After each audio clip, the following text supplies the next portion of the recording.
Hey, welcome to the Prophecy Roundtable, where again, we don't have all the answers, but we sure have a lot of fun talking about stuff. And we're going to be talking tonight with Monte Judah from Line and Lamb Ministries. I'm really excited about this. We're going to talk about the Millennium and the Feasts of the Lord. So this is going to be a great time. And if you guys have questions, please put them in the chat. We will do our best to get to those. And we're looking forward to just having a great time. So, Monty, we are so glad that you are here, and Scott, of course, as always. So, welcome. We're really glad to have you on the show. Thank you. Thank you for inviting me. Glad to be here. Yeah. So, tell everybody, how you kind of got started in the Messianic circles. Kind of tell people, a lot of people, probably don't know who you are. I'm sure a lot do. But for those that don't, maybe kind of give them the pitch here and where they can find you. Okay. Well, actually, as I shared with you earlier, I actually got started with the Messianic movement in the Colorado area. I was down in Colorado Springs. And there's some of the brethren that used to be there, that Eliezer Erbach, that used to be part of Chosen People Ministries, had a big impact on me back in those days. And we helped form the first Messianic congregation there in Colorado Springs called Sha'arit Yisrael. And that was with Ira Brower and Bill Berg.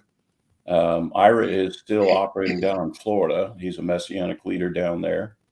And Bill Berg came up into the Denver area and joined up with Roa Israel. He's gone on to be with the Lord already. But I took off in my aerospace career, went to California and then Norman. And when I got to Norman, Oklahoma, I helped form some congregations here, and then went full time in 1995, 1996. I'm not sure I remember exactly which year, but it was a long time ago. Yeah. And I stepped away from my aerospace career and went full time in the ministry. And as I always share everybody, I started the ministry with a wife, 2 small kids, and 1 computer, and just started teaching the Torah. And I've always had an interest in eschatology. And so the ministry has taken off from there. Line and Lamb's been operating for 27 years now. That's awesome. Yeah, I mean, you're really one of the earlier pioneers in the, Torah Hebrew roots movement, and that's pretty awesome. So it's really great to have you on the show. Thank you. Yeah. So our topic tonight, the Millennium and the Feast of the Lord. Now, a lot of our fellow Christian brothers might think, there's no correlation whatsoever, but we might say, we think there's actually some pretty cool correlations. In fact, we have a specific reference to keeping the feast in Zechariah 14. Yes. We have another reference in Isaiah 66, from one new moon to another and from one Sabbath to another, all flesh will come to worship before the Lord. Right? So we have a very strong implication that all of the feasts will be celebrated based on those 2 passages. And can I add to that? Please, absolutely. Well, yes. I think the Messiah made reference to a future Passover when he talked about the last cup, the cup of praise. Okay. That he wouldn't drink it with him until we are in the kingdom again. So I think he's intending to enjoy a Passover Seder with us in the future kingdom. And plus, speaking of Passover, it's coming up next week. If you look at the language of Shavuot and the Feast of Weeks, right? It's called the Day of Proclamation. If you go through Daniel 9, verse 24, there is a 7-step proclamation that sounds like a beautiful proclamation for the Messiah to make the first year in the kingdom. So I see several correlations like you to expect the Feast of the Lord to be in the kingdom, in the millennial kingdom, with the Messiah at that time. Hey, let me ask you your opinion on this. I'm going to call you Mr. Monty, if that's okay. Go right ahead. Down here in Alabama, I understand. So, Mr. Monty, one of the things, and Doug knows this is sort of a passion of mine, is the 7th day of creation when God rested, being representative of a Sabbath day. In other words, it was a prophetic picture with the end being declared in the beginning. Do you see a correlation there with the 7 days of creation, him resting on the seventh day? And then we've got this 1,000-year period just happens to be mentioned 6 times over in Revelation. I teach that every year. Okay. In fact, I encourage people to observe the Sabbath because that's the day that we not only cease from our labors, but we invite the Lord to our homes. And I always tell everybody, if you want to be invited to his house in the Millennium Kingdom, maybe you should invite him to your house on a weekly Sabbath, because the correlation between the weekly Sabbath and that future last day of the kingdom, the 1,000-year kingdom, I see a direct correlation to it. Yeah, the rest that we are striving to enter, if you will. Right. And Israel, obviously, in the wilderness, did not enter that rest for lack of obedience. And so and I listened to Lisa Elwine. I'm actually in her class. You're probably familiar. You might be familiar with her, but that's her thing. Is this is like a practice, a dress rehearsal, if you will, a convocation in which we're rehearsing for that future Sabbath day, which just so happens to be 1,000 years. Couldn't agree more. So, hey, let's go back really quick. I think a lot of people are not up on what the feasts are. All right, and then maybe we'll kind of define the millennium as well, right? So these may be terms that are new to some people. Monty, can you kind of run us through what are the feasts and why should believers keep them? Well, they're laid out in Leviticus 23. And so we refer to them as the commanded feasts. It begins with the month of Nisan in the spring. And we have Passover. Then we have the Feast of Unleavened Bread. We have the Feast of First Fruits, which occurs in that same time frame. We count the Omer to the Feast of Weeks. We have the 2 dry months, as we say. And we come to the fall feast with Yom Teruah, the Feast of Trumpets, Day of Atonement, Yom Kippur, and then finally Sukkot, or the Feast of Tabernacles, and it has a variety of names like Feast of Ingathering, Feast of Booths. Those are the basic commanded feasts of the Lord. When we talk, there's 7 of them that we have there. There's some other holidays that are in the year, like Purim and Hanukkah and other fasts. But Leviticus 23, when we talk about the feast of the Lord, we're really talking about Passover to Tabernacles, that spring to fall time frame. And Mr. Monty, do you include, I mean, most people do, it's sort of like Passover, and from reading the Gospels, it's like Passover, unleavened bread sort of got merged together. I think that's happened too with Tabernacles, and you got that 8th last day. Yes. Feast, that Sabbath. Rarely do people mention it, but it's because it's connected in with Tabernacles. But I find it interesting that at the beginning of the year and the Moedim, the feast, the appointed times, you actually have a 7-day festival there, but it's sort of an 8th day when you count Passover preparation day. And on the back end of it, though, you have Tabernacles and a 7-day feast of Tabernacles, followed by a high Sabbath, if you will, or a Moedim of resting in the 8th day. Right. I'm interested in your thoughts on the number 8. What that might represent, 8th day circumcision and all the, 8 people in the ark. What are your thoughts on that? Well, from a theme standpoint, the number 8 to me is always about new beginnings. Something new is happening at that point that is transformed from what has been in the past. 8th day of the week is essentially the first day of the next week. When you look at the combination of Passover, which is 1 day, and then 7 days of the Feast of Unleavened Bread, they're separated. A little controversy on that, though, because Judaism just melds it all together. And whereas if you read Leviticus 23, Passover is definitely on the 14th of Nisan. Unleavened bread doesn't begin until the 15th through the 21st. And by the way, historically, that's one of the differences between the Pharisees and the Sadducees. The Pharisees melded it all together, and whereas the Sadducees were very distinct about that. And then when you go off to Tabernacles, you're right. The 8th day of Tabernacles is the great day of the feast. And you probably have heard the term Shemini Atzeret, which is the 8th day. And it's the great day of the feast. That's when the water libation ceremony was done in the temple, which is a major description given to us in John chapter 7 that the Messiah specifically used as a backdrop to make some very dramatic statements to all of Israel at that time. And I kind of take it straight up as to what Moses had said and try to do that directly.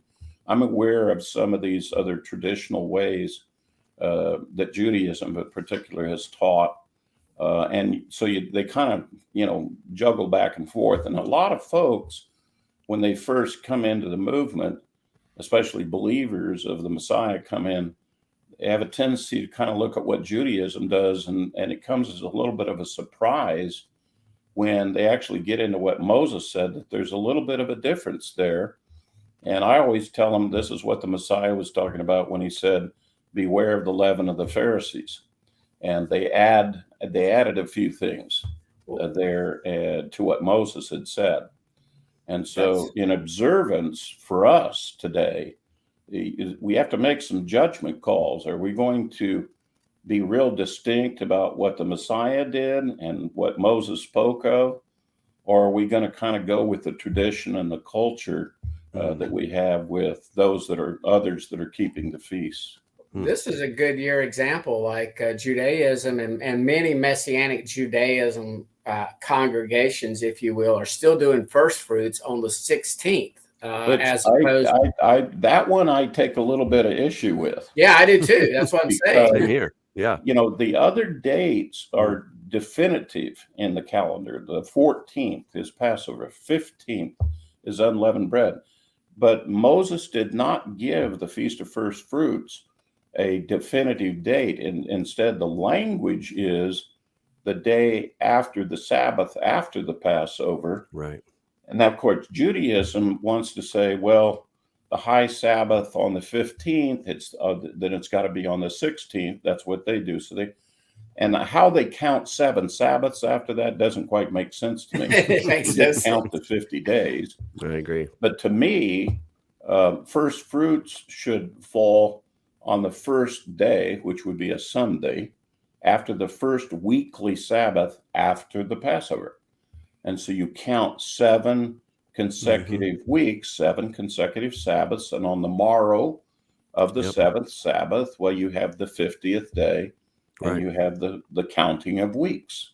I like to jokingly say that our Christian brothers and sisters get it right twice a year by default. They're gathering and assembling every first fruits and Pentecost or Shavuot, even if they don't realize that's what they're doing. Which is funny because I've had people come, like we're celebrating, we go to a park often. They're like, well, why are you guys celebrating on Easter? And I'm like, well, we call it first fruits, but these happen to coincide. I mean, that's not necessarily a bad thing.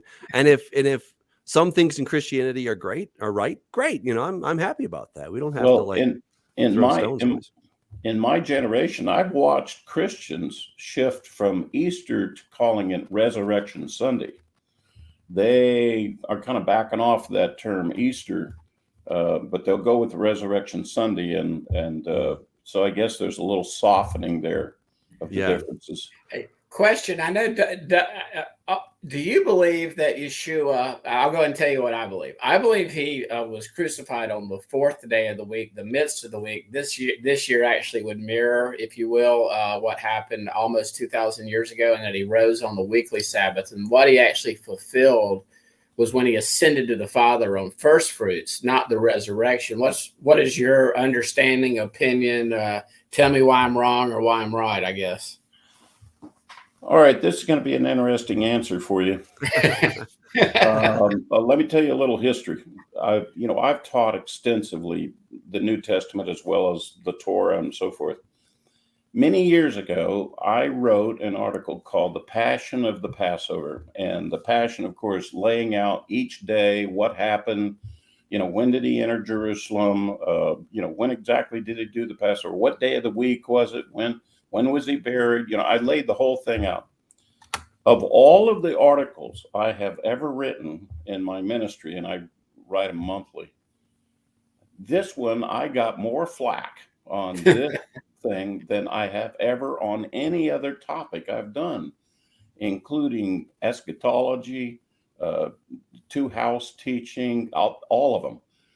They were like all bundled up. I had more people coming at me to take issue with, was it Wednesday? Was it Thursday? What time of the day was it? And that, tell you the truth, I've kind of just taken a step back and I just let them all rumble amongst themselves. And basically I hone it down into, look, I believe that he succeeded in coming into Jerusalem and was presented like the lamb. The Passover lamb has to be examined, and he's brought into the house, and that he was sacrificed, and that he was resurrected, and that all of the prophecies were fulfilled in the course of that. As to the exact day, whether it be Wednesday, Thursday, and the counting of the 3 days and 3 nights, when I attempted to cover this, I tried to explain how we Hebrews count days. Mm-hmm. You know, the turning of the day is at sundown. Correct. So if you're, say, 3 o'clock in the afternoon, and that's one day, you know, with the Hebrew, you start with 1. And then if you go into the evening, well, that's day 2. And I tried to show how that kind of counting system does exist amongst the Hebrew people. Even that didn't help me a bit for people trying to be understanding of this situation. Yeah, I tell you what, I've only been doing this with Doug about 2 years now, and I've gotten a lot more humble because you know, when you're sitting behind the keyboard or you're sitting, you know, you can lob all the grenades you want to, but when you start doing this and actually stating it publicly where it's up, you get, I think I've gotten a little more humble. Maybe Doug would disagree, but you start to hedge a little bit, or you can have a strong opinion, but say, you know what, I may not be correct. As a matter of fact, I know I'm not correct on all my understandings. So no doubt. Well, you're right, Scott. We're all learning, and I think it's appropriate for us to continue to remain humble. Yes. While we're growing in wisdom. Yep. And if we're not humble, that's a pretty good check that maybe we're not gaining the wisdom God wants us to have. Yeah. I don't see how you can proceed seriously to spiritual maturity without a big dose of humility. Because it's not about knowledge, right? I mean, a lot of people, exactly. A lot of people that come into this Torah Hebrew roots thing think that it's about knowledge, but it's not. You know, I tell them, I'm like, who do you think out of all of God's creatures, who has the most knowledge? Satan. Okay. You know, and he's not doing so well in God's kingdom, last I checked. So it's not about having more knowledge than people. It's about having a heart that is tender toward the Lord. And even if I'm doing something that's wrong, you know, God will correct me in time, but I want to be humble, right? I mean, Micah 6:8, right? Walk humbly with the Lord, right? I mean, it's right there. And I'll tell you, I've also tried to reconcile, you know, exactly which day Jesus was crucified on. And I just say Wednesday or Thursday, you know, and I'm just, you know, I could see Wednesday, I could see Thursday. I don't think it was Friday at all, but you know, Wednesday or Thursday, I'm okay with either of those. And it did all work out, you know. And exactly when did he resurrect? Well, I'm guessing probably Saturday evening. I don't see why he would stay in the tomb any longer than he had to, but then again, you know, who knows, right? So well, the first evidence we have of the resurrection is there at the dawn of the day when the women come to it. That's the first real evidence we have of the resurrection when it took place. When exactly did he come out of the grave? Well, it's obviously before the women came. But you know, beyond that, that's really the only hard evidence that we have to substantiate any theory. Hey, Mr. Monte, would you think though that what he actually fulfilled was when he ascended to the Father? And obviously, he has to resurrect first to ascend to the Father as the first fruits from the dead. But that's what he's actually fulfilling. And I believe along with him, he took those other resurrected saints that were Matthew records they're walking around. In other words, he was the first fruits, but he also presented I guess what you would say, the sheaf of the barley, like the first fruits of the harvest, that barley harvest at that time. Well, and in fact, that is exactly what happens in the temple ceremony at the Feast of First Fruits. When the resurrection was taking place and they were coming to terms with he's not in the tomb, well, those priests were in there in the temple waving those green barley sheaves, thanking God for the resurrection of life. I can't think of a more thematic, correct temple procedure to be going on in the worship of God while the Messiah is dealing with the first day of his resurrection. Well, and I think it's also, he told Mary, don't touch me yet. He had not yet ascended. Now that, you're absolutely right. That is a very interesting point, because later on in the day, he apparently does come into contact with others, and there is some direct contact. I tend to favor that he did show up with the disciples later that first day, asking Thomas to go ahead and touch him, which is the exact opposite of saying to the women, don't touch me. So he has to have ascended to the Father, done whatever it is that he had to do, and then he was back to deal with the witness of his resurrection. Yeah. It's So, okay, we've talked about the feast, which is awesome. Now let's put it in the context. Well, we're not done. We're not done. Well, let's put it in the context, just so that we have truth in advertising here. In the context of the millennium. Okay. So again, for those of us for those people that have maybe never heard of this is what the Bible talks about. As you said, 6 times in the book of Revelation, it talks about 1,000-year period, Revelation chapter 20, where Satan's put away and it's good times. Yay. People are building houses. And then after the 1,000 years, Satan is let out. Right. So this is what we call the millennium, the 1,000 years, the seventh day, lots of different names for it, but we're all talking about the same thing. Right.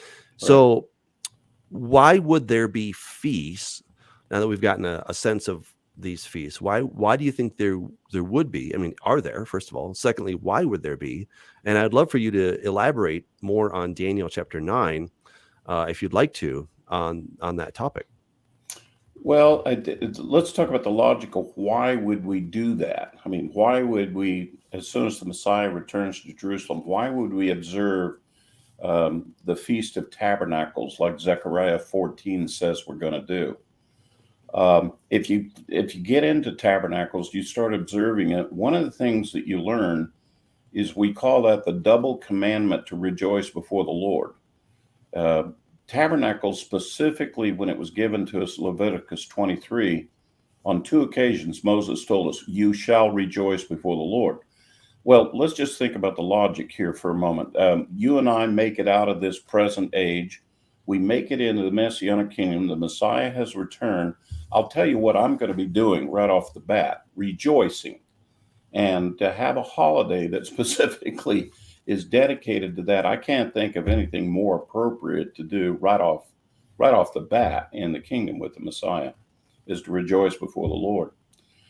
But the other holidays, to me, they tell the great story of the Messiah, of the redemption of us, God's great plan, taking a bride. And in fact, I view the holidays, the Leviticus 23 holidays, these are the gifts for the bride given before the marriage of the Lamb. And these are gifts that have been given to us. Just like if you were going to get engaged, you'd probably give an engagement ring to a young lady. And you might give other gifts associated even before you're married. In fact, I even refer to Sabbath as our engagement ring, that it's a gift that's been given to mankind to give you a taste of what it will be like in the kingdom with him. The holidays follow suit throughout the year, and I see each one having its own character for it. If you go through those holidays and look at the individual character for each one, they all illustrate part of us coming to know God, and particularly the Messiah. They all speak to the Messiah and the things he's done or is going to do for us. So me, in the kingdom, I like the idea that we would go through the annual cycle, rejoicing before the Lord, enjoying all these different feasts with the Lord, the pilgrimage feast. Let's go to Jerusalem. Let's see the Lord, each throughout the year of the kingdom. So tying back to what was the other point you wanted to make here? The other question you had? Yeah, well, so, why would we do these? And maybe kind of what will they look like? And I even want to throw one more in. Do you think they will extend for all eternity? That's a bit of That's a very speculation, good but question, that part. Let me go ahead and just say this first. Do you like barbecue? Do you like barbecue by chance? I live in Alabama, so that's an easy one. well, yeah, Okay. I've Well, loved you see, barbecue. that's the Yeah, feast. The feasts are big barbecues. right. That's right. The burning fat up there on the altar. I'm all for barbecue. Yeah. And having a barbecue with the Lord is a great idea as far as I'm concerned. Just as long as we don't have Yeshua as the eternal high priest barbecuer feeding meals to the Father. This is an inside joke from a debate that we did with some guys. All right. Well, what I was going to add was Please. the Messiah's already demonstrated the ability to feed thousands. So I think he's not going to have a problem feeding us at this feast that we will be having with the Lord. That to me is a joyous thing, and something to really have fellowship with the Lord and with the other brethren at the same time. Now, your question, Doug, about what happens after the end of the 1,000 years, this is the way I describe this to people. I say, look, God's only given me enough information to understand this 1 week. What he's got planned after this week, I'm not sure about yet. Well, we may have to wait and see what he has to say about that. He really doesn't give us much information about eternity. We don't. No, I mean, the one thing he does do for us, though, while that might be a short answer, the one thing he does do for us, he tells us that he somehow knew us before the foundations of the world. And he somehow talks about eternity as something that will go even beyond what we understand. So I'm not concerned about, what's going to be happening at those other times. I'm enjoying the week I'm having with the Lord and the time I'm having, and looking forward to getting into the kingdom and having this other mess that we call the world go by the wayside. But it's like, I'm waiting to hear what the Lord has to plan next week after this one. That's awesome. That's really awesome. Yeah. Well, obviously it's speculation as to what's going to happen in eternity.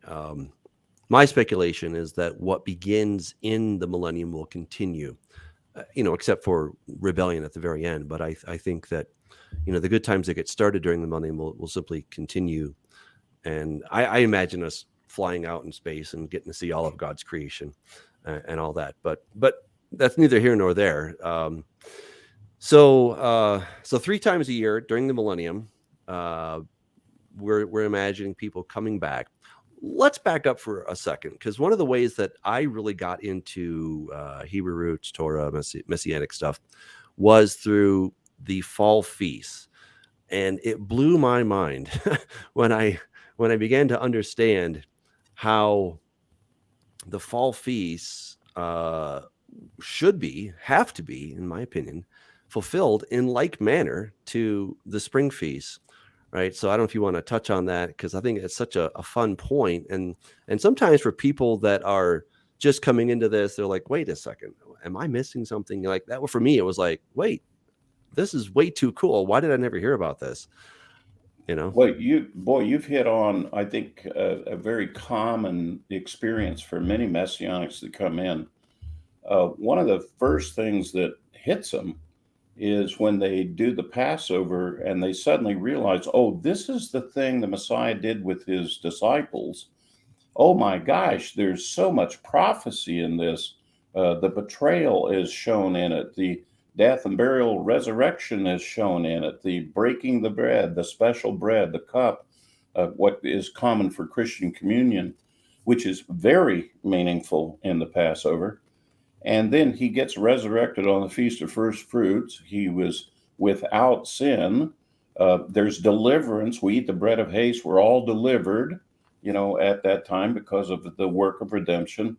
And as it continues on, and we see the spring feast as the Messiah really purposely came into Jerusalem at that festival to do that.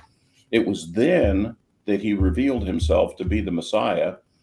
Prior to that, he kept saying, his time is not yet, my time is not yet. But when he came to the Passover, all of a sudden, that's the right time.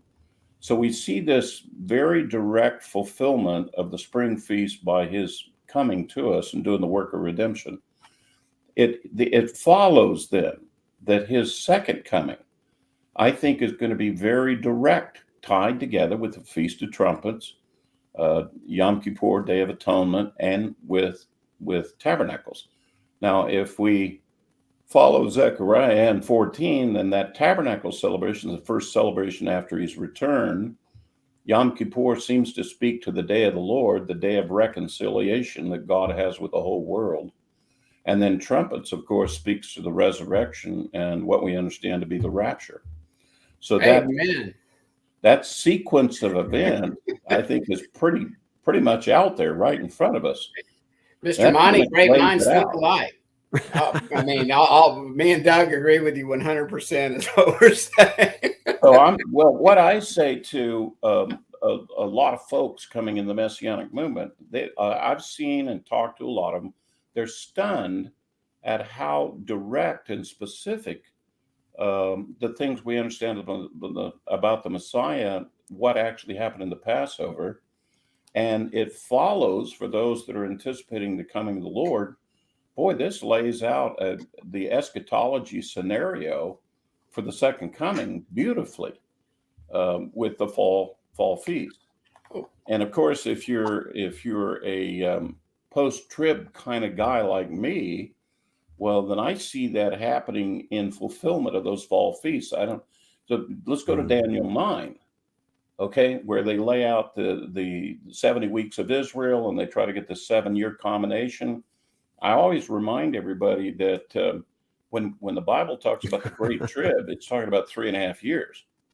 It's not talking about 7 years. It's talking about 3.5 years. Amen.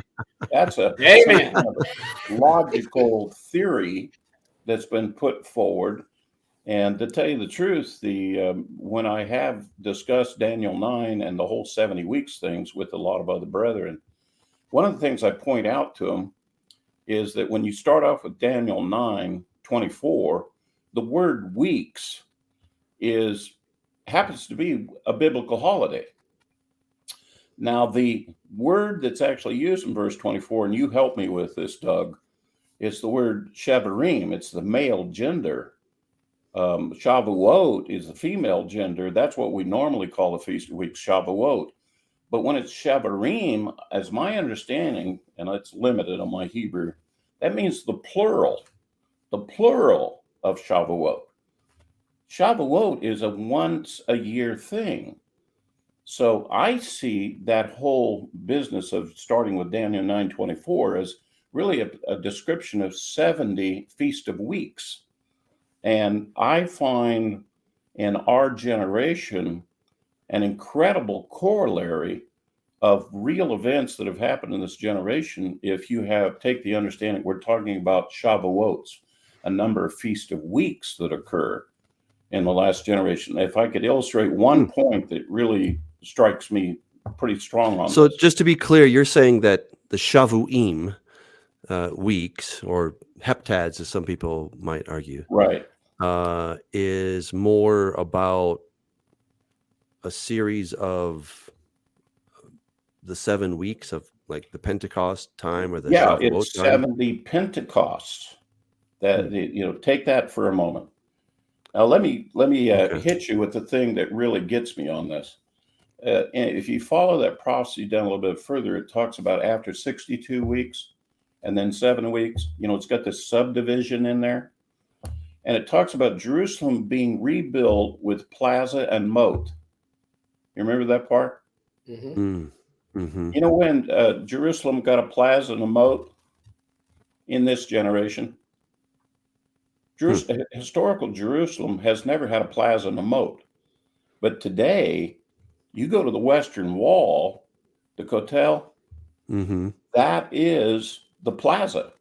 If you go just to the south, down to the Jerusalem Archaeological Port, they call that the moat, the big dig. They dug down the wall and built that. And today they call it the plaza and the moat over there. And I find that modern language, which has only shown up recently, very compelling in an attempt to try to understand this passage in Daniel 9:24 through 27. And I've never heard anyone before advocating the 490-year scenario. How do you explain the 62 and 7? How do you explain Jerusalem rebuilt with plaza and moat? They've never satisfactorily explained that to me. But those things stand out today with me with great interest as to how that language works. The whole point being, I think those are some of the clues that prove we're the last generation. And I think Mr. Monty, when was that plaza moat built? Around 2000? I think about 20 years ago. Okay. That's interesting.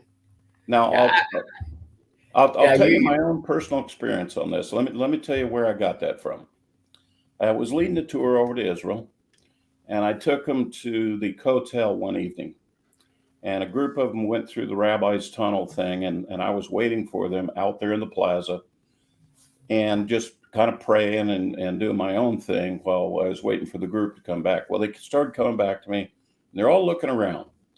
And I had been praying very intently, Lord, help me to understand this Daniel 9 passage. I just don't have a great confidence about how to understand that. I really need some help on that. And one of the group came up to me and they said, well, Monty, what is this place? And I said, oh, well, this is the plaza here, and down there is the moat. The words came out of my mouth, and I was like, whoa, wait a minute. I never heard the words like that. And literally, it came out of my mouth after I'd asked the Lord for better understanding. And I went back, did a little digging. And sure enough, this is a modern thing that has happened in this generation. There's no history of Jerusalem having a plaza and a moat. There was a cardo. There's been, the walls and the upper city and lower city, but they don't refer to it in that language anywhere. Hey, That's Monty, a can you modern-day term we use? What verse are you looking at there? Because I'm looking, is it a 25 or which one for the moat that you are? Let's see. Read down that a little bit further. And after 62 weeks, there you go. Okay.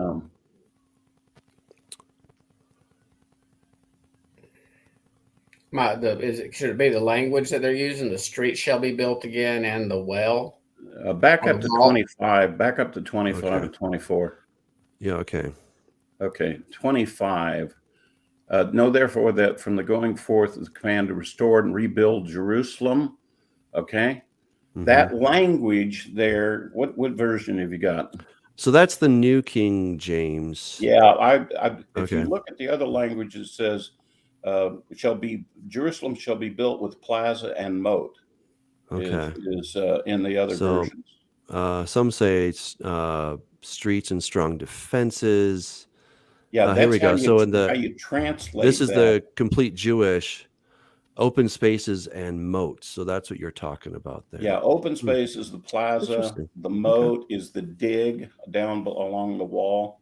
Okay. I think New American Standard uses that exact language that I'm using. Okay. So again, tell me where, I used to live in Israel for 3 years. So I'm trying to imagine, where is the moat? I know where the Kotel is. I know there's a huge open space there. To the south of Kotel, they have dug down and removed the stones that have been tipped off the mount. Yep. And where you can see there. Yeah. Okay. And there's a lot of question about, have they weakened the foundation, or are the Jews in there digging, and so that the whole Temple Mount and the mosque falls? They had a big investigation about that. There was a lot of controversy about that. They brought in these Turkish archaeologists to investigate and certify that everything was safe and secure. And at that time, they were referring to it as the moat. It is the definition of moat is you dig down the wall. And they were using that wording and language. And whenever I go over there, I say the moat. And everybody I run into, they know exactly what I'm talking about. They talk about that Jerusalem Archaeological Park they've done on the south wall. Under Robinson's Arch, down that way, and on around to the corner of the southern steps. Okay, I know exactly where you're talking about. And yeah, I mean, I've never heard it referred to as a moat, but like there's no water there to keep, with alligators in or anything like that. But there is definitely a depression, and I could see that. I mean, that's Well, that's the language that I'm familiar with when I've been over there. They used that as the language for all of the work that was done there. The removal of those big giant stones, the Romans knocked off. Right. Getting down to the streets of the Second Temple period, the sacrifice shops, that whole complex, that archaeological work where they went down the wall, they referred to it as the moat. I'm just sitting here. I'm not a Hebrew scholar. I'm just looking at this word. Doug, you help me out. Karutz. Is that karutz? Harris. Anyway. Which the word translated as moat one time, or as streets in Daniel 9:27. Other times it's translated as sharp, diligent, gold, diligence, diligent. Gold. So it's obviously trench. A word that has many meanings. Yeah. Well, yeah. It's also can be a decision, but trench, moat, ditch. I think I think that's a very fair translation. Trench, moat, or ditch. Yeah. In this context, it would be a trench, moat, or ditch. It's not going to be sharp pointed, sharp, or diligent. Probably not. Probably not. Yeah. Not going to be gold. Yeah.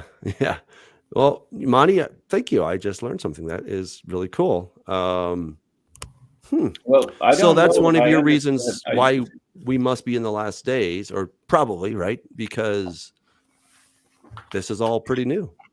Well, there's a lot of end time prophecy that has already been fulfilled.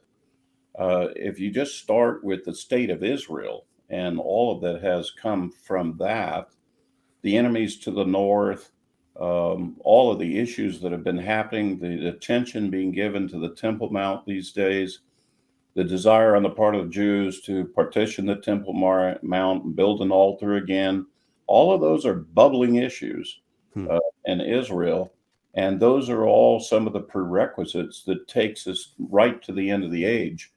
And the start of the Great Tribulation, being the abomination of desolation, the shutting down of the altar. Well, you got to have an altar operating before you can shut it down. So, have you, let me on that topic, and this is something that this is my understanding right now. Obviously, I grew up in dispensationalism, Mr. Monty, and had to kind of unlearn it. But everybody talks about the abomination of desolation. This is, about a temple or a rebuilt temple or a tabernacle. But the word Yeshua uses in Matthew 24 specifically says the hagios topos.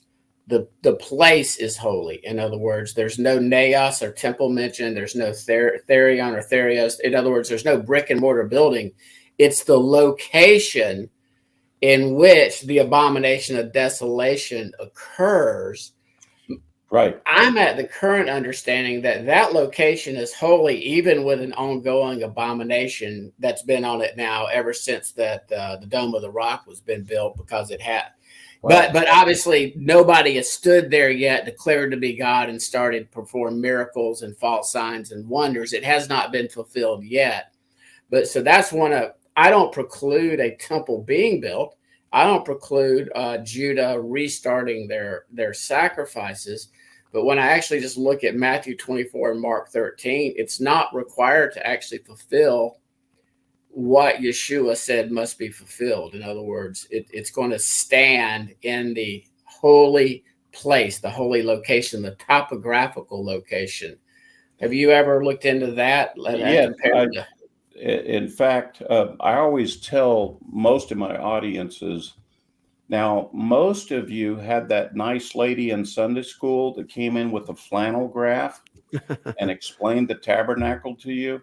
And they explained how that first chamber in the temple was called the holy place, and then the inner one was called the Holy of Holies.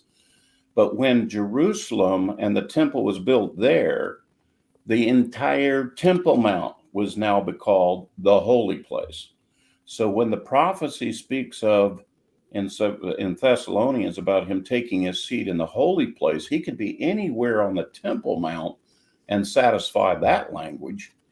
The thing that is, to me, required, now that's really focusing down, the abomination of desolation, if you're going to have a cessation of the daily sacrifice, minimally you have to have the court of Israel measured out, and you have to have an altar built. That does not necessarily mean that you have to have a temple sanctuary built, with a porch and the two chambers.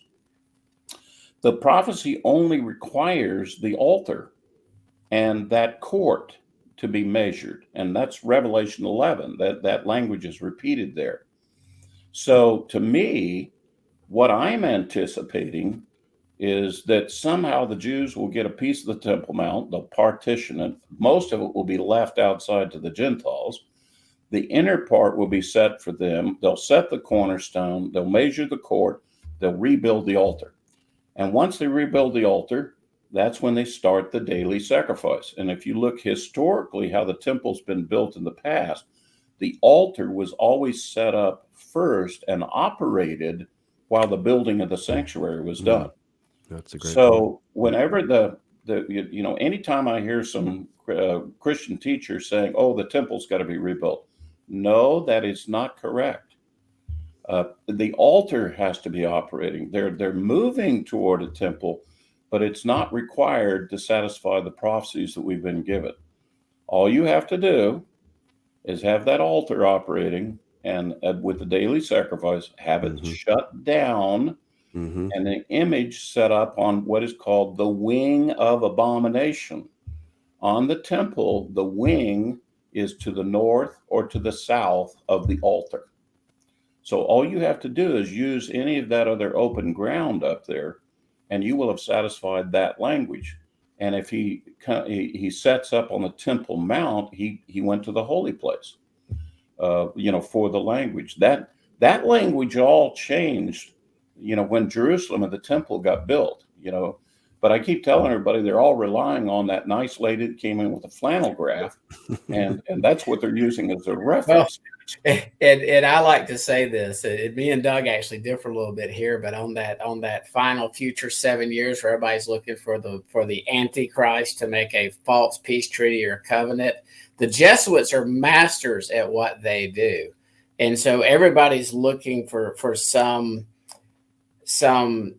covenant that the Jews are going to make with an Antichrist to kick off this final 7 years. And I no longer, I am 100% by golly dogmatic, because I've got a second and a third witness in Revelation that there is no doubt by golly a 42-month, 1,260-day, 3.5-year time period. I just don't see a first witness necessarily that it wasn't Yeshua that confirmed and strengthened the covenant with the many. What's your understanding on Daniel 27? You can disagree with Scott. It's okay. Yeah, you will not hurt my feelings. Because I'm not hard over about it.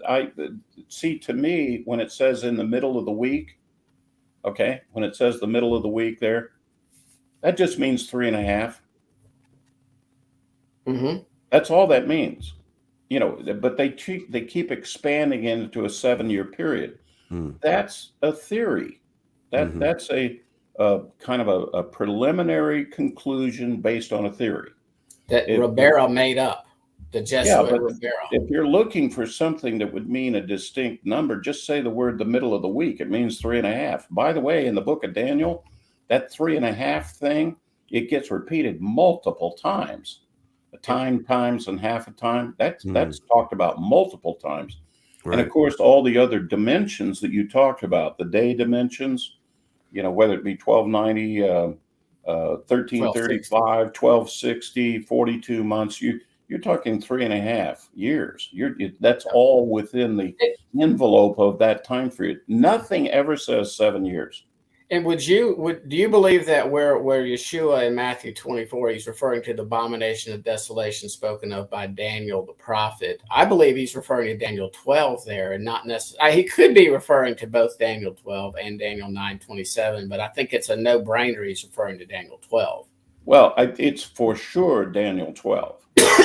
No question about that, because the two elements of the abomination prophecy are specifically specified. If you go back earlier into that, you have to consider the other language from chapter 9 and the other ways that it explains it. If you go to Ezekiel 8 and it talks about a series of abominations, you get down to that final abomination that's in chapter 8, and immediately chapter 9 starts talking about Gabriel going out and sealing the foreheads of the remnant of Israel. That's a great point. Yeah. And so I think that passage ties in to part of the definition of the abomination. We keep giving Daniel all the credit for that, but I find Ezekiel talking about that too. Well, I see there's a lot in Ezekiel. I would like to get Mr. Judah's opinion on this too, as far as the 3.5 days of testimony of the two witnesses. I personally, real quick, I'll lay the groundwork. I believe that is an example of a day for a year from Ezekiel, where he's told to lie on one side for 40 days and 40 that represents 40 years. I see no say, and I've asked many people, where else do you ever see in a 3.5 day period in the entire scripture? And I don't see it. Scott, as long as you're going to open this whole thing up, let's go ahead and get the rest of the Bible involved. Mr. Judah, I've got to find something that we differ about. We don't ever have anybody on that I like sit here and amen everything. Well, you know what? I have been at this particular subject for more than the time I've been at Lion of Lamb Ministries. I publish a document called the Tribulation Timeline, which I wrote many years ago. I have never modified. It still holds true. And all it is I don't know when it happens, but it's all the prophecies about the last 3.5 years. And they all lay out, and they're very symmetrical. And let me just add this one thing to that.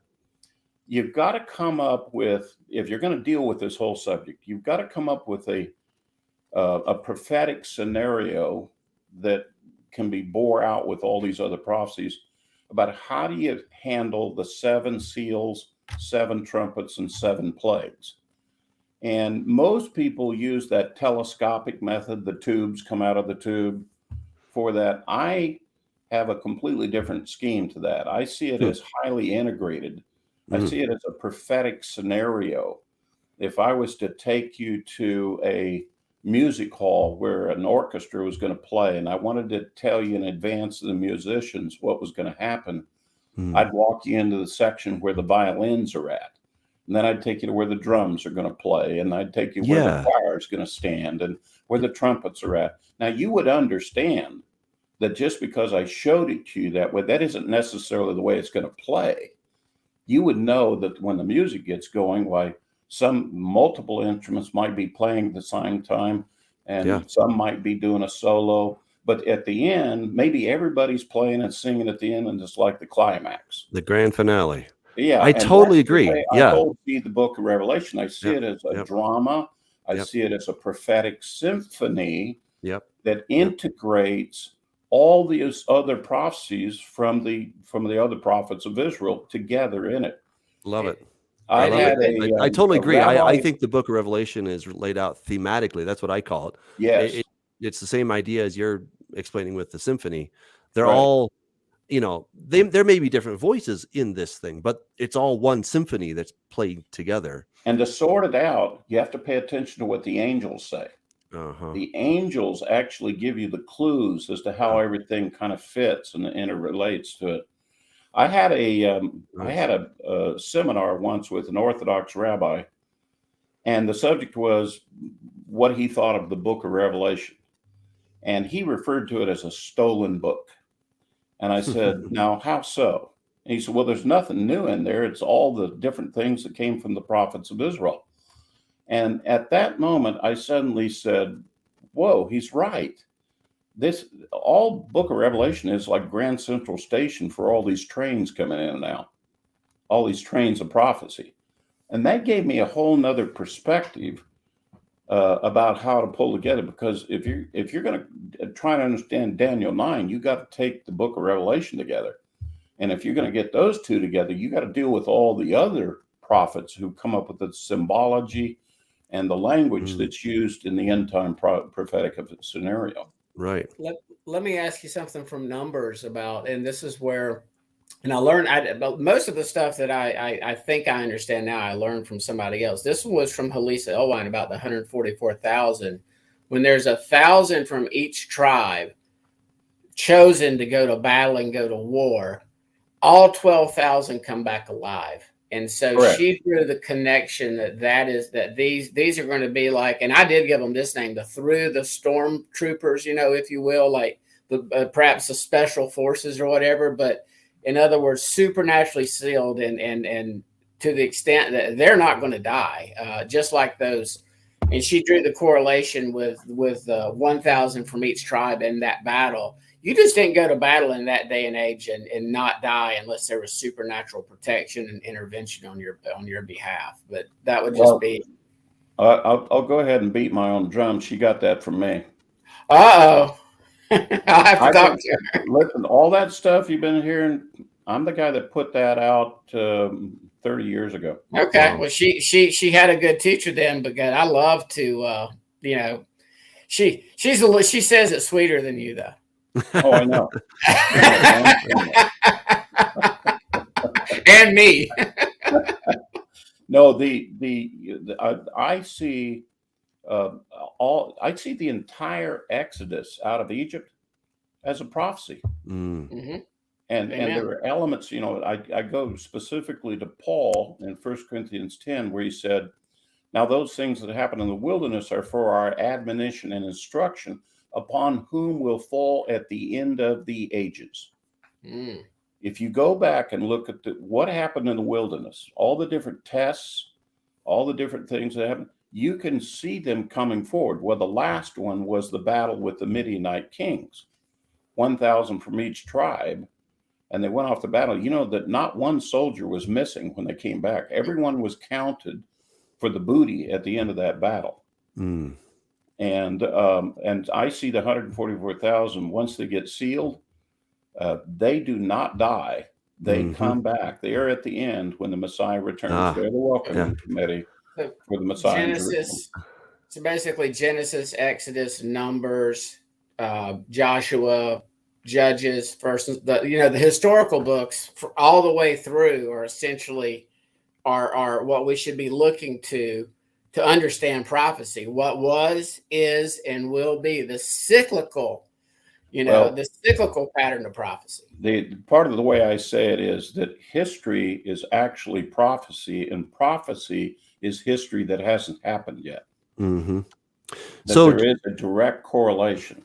Just to clarify on the 144,000, you see them as crossing over, like they never die, like they get sealed and then they don't die.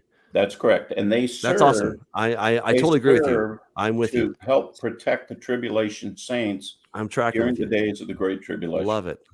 Ooh, so little quick commercial here. I just came out with my book. I'm really, really excited about it. And I want to, of course, encourage people to get that. And I thought I had where'd it go? That's annoying. Anyway, I had a picture, but it's gone. But I put the link in the description. It's called Regenesis Code, and it is a novel about the end times. I call it the Book of Revelation meets the Matrix or Marvel Cinematic Universe or something like that. And Gary Jenkins, your uncle. I wish.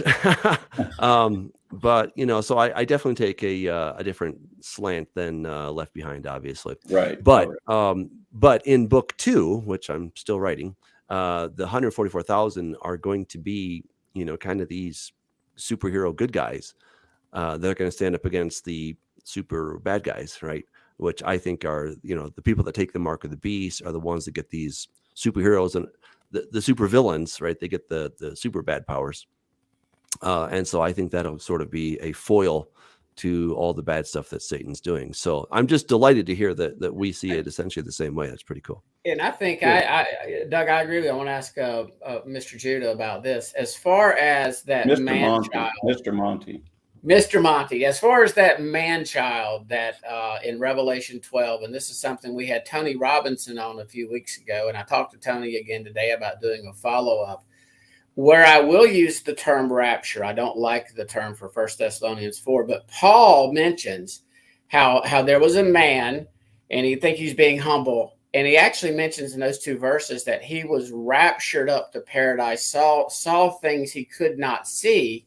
Now, if Paul is referring to himself and he was raptured, whether in body or spirit, he did not know. He obviously came back. He was still human because he still died. That's what I see happening. Potentially that the man-child that might also be the 144,000 are actually harpazoed, go into the third heavens, if you will, as Paul did, but then they don't get into their glorified immortal bodies yet, but they're supernaturally sealed. What do you have? What's your understanding on the man-child and the the harpazo of the man-child? I see Revelation 12, the parallel I see with it, the Revelation 12 is almost like an astrological sign. If you look at the heavens declare the glory of God, there's a scenario of Hydra, the dragon near Virgo, the virgin, and then you have Regulus, the king, bright star that comes forth from Virgo. It almost has the language of what would be an astrological sign to it. That's like about as far as I take that. Like Heiser had a teaching on that, as far as the time Yeshua was born, that sign occurred. Others teach this, that it was September 11th, 3 BC, which just happened to be a Yom Teruah. Since you're a prophecy, I call us all prophecy geeks, by the way. You were probably familiar with in 2017 when people were predicting the rapture based on the Revelation 12 sign. Sure. Yeah, we've heard all the different quotes on what was going to be happening, in the past. In fact, I have a book on my library that was given to me when I started my ministry that was entitled "The Lion and the Lamb." My ministry is called that, and it's a commentary on the book of Revelation, written about 150 years ago. And the author is expressing great fear and trepidation trying to do a commentary on Revelation, because in his lifetime, every 10 years, somebody's standing up and predicting the coming of the Lord. And of course, here we are now in 2023, and we've all had that experience of different predictions being done, for it. The one thing that really stands out to me on this whole subject is you got to answer the question first, are we the last generation? If the answer is yes to that, then you should be looking very intently at all the other detailed prophecies. But if you can't answer that with an affirmative yes, then we're no different than others have been in the past. We can academically talk about this, but we can't take it that direct unless we have the evidence to prove we're the last generation.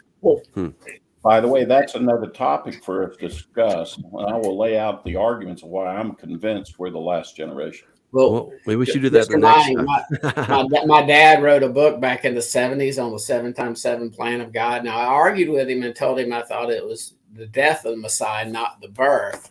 But he self-published that book. So I've been a firm believer in a 7-day plan, and that it has been about 1.993-ish days, give or take, since Yeshua returned to his place. So I think that's the best evidence that we are that terminal generation. He has not yet been gone 2 days. And I believe 2 Peter in chapter 3, he's all but telling us, hey guys, I'm not slow about my promises. You just got to wait 2 days. And we're Yeah. almost at the end of that second day, Yeah. and I like to use ish Mhm. because perhaps our Roman calendar is off a year or two, plus or minus a year or two. Oh, So Yeah. just a lately, little bit. I'm sure we're off just a little bit. You know. Yeah, even 5 and 10 to be safe, Yeah. Exactly. We should give ourselves a lot of margin of error. Exactly. Wow. Man, this has been really fun. We have a couple questions. Mark asks, aren't the feasts of Passover and Tabernacles eternal? What are your thoughts on that, Monty? I think they are. Okay. That just straight up simple question, simple answer. Yes, I do think they are. I Okay. think the Word of God is eternal, perfect, forever settled in heaven. Amen. Amen. This is from David. He says, have you guys heard about the scheduled slaughter for one of the unblemished heifers next year around Passover in the land? Yes, I have. Watching it very closely. Mm-hmm. Okay. All right.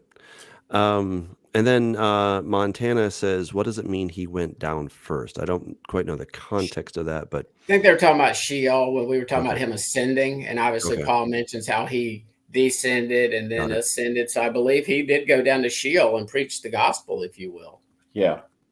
And one of the greatest prophecies about the Messiah is he who ascends and descends. And when Moses was going up and down the mountain, he was illustrating what the Messiah would be sent from the mountain and go back up the mountain. Hmm. And that's a huge prophecy Yeah. throughout the scripture about the Wow. Messiah. That's really cool. That's one where Moses is illustrating about the Messiah. Wow. And trick question for Dr. Hamp. How many days did Moses wait at the base, and what day did he go up? I He don't went know. up on the 7th day, Okay. just as Israel waited 2 days to clean their garments prior to Yah coming down on the 3rd day. The symbolism is everywhere, just screaming at us. You've got to willfully do this not to see it. What am I missing though? No, help you're me not out. missing. I was just asking Okay. you. Moses talking about this symbols and this typology as he went up the mountain Mm. to what Mr. Monty was saying on the 7th day. Well, if you remember, this is the question that Yeshua asked Nicodemus. He said, he referred to he who has ascended and descended, and he who is lifted up like Moses' staff. That's the greatest prophecy, the longest prophecy of the Messiah in the Torah, and the shortest prophecy of the Messiah. And he was asking Nicodemus, who knew the law, how is it that you're a ruler of this people and you don't know this? Like this is some sort of basic understanding that you get out of the Torah that you're supposed to already know about the Messiah. And that ascending, descending thing is pictured by Moses going up and down the mountain. Wow. That's very cool. Oh, there's so much more we could talk about. I mean, there's just a lot of cool stuff. But Monty, tell people where they can find you on YouTube, because I know you have some fantastic channels. So kind of tell Yeah. people where they can find them. YouTube, if you just punch in Monte Judah on YouTube, it'll take you to a whole bunch of things. It'll branch out. We have a Q&A program that we have on there. I have a Saturday morning program where we're going through, right now I'm teaching about the spring feast, and that's an ongoing program. B'nai Shalom is the name of my internet congregation. That's a Friday night broadcast up on YouTube. I'm on so many platforms that my staff has to tell me, to remind me to tell people about them. I think I'm on Roku. I'm on several of them. I can't even repeat the names of all of them. But if you just go to the Lion and Lamb website, you can get directed to them. You go to YouTube, you'll find me on there. Roku, you'll find me on there. I've got a channel on that. Nice. And I think there's a couple other platforms that I'm on there. If they go looking for me, they're going to find me. Nice. Well, I sure hope that we can have you back, because I'd love it. I think we just scratched the surface of some really exciting topics. We did have a couple of people in chat saying that they would love to make you be a permanent guest. So, by the way, this is what we do. We used to have a third co-host, Mr. Monty, and unfortunately, we're all still friends, but he just no longer hangs out with us anymore. Okay. All right. Well, I'd be happy to contribute, fellas. I'd be happy to contribute however I can. Awesome. Well, thank you again. I do want to remind people that this amazing book, look at that. Look at that beautiful book, huh? Wow. Yeah. That like is now available for pre-order on Amazon Kindle. So check it out. Regenesis Code. That has been many, many, many years in the making. And I'm really excited about it. And I really do covet your prayers, guys, because the goal for me is that this would become a movie. Okay. That was my original intent. And then COVID happened and all this weird stuff. And so I wrote a book instead. And I'm going to write 4 books. That's the plan right now, is to write 4 books. I do hope the theology will be a little more sound than Left Behind. That's my personal bias, but I want to really work hard. So I worked hard. I worked with Mornay Theunissen. He's a wonderful gentleman out of South Africa, and so we've been working on this for I didn't want to admit how many years it's been, but it's been a while. So check it out. It's on Amazon. Just put in Regenesis Code, and that should come up, and it'll be coming out July 5th. So your support will really be helpful. I do appreciate that. Monty, thank you so much. This has really been fun. Scott, of course, as always, this is really a great time. And we just want to say thank you to everybody that joined us tonight. And we hope that you have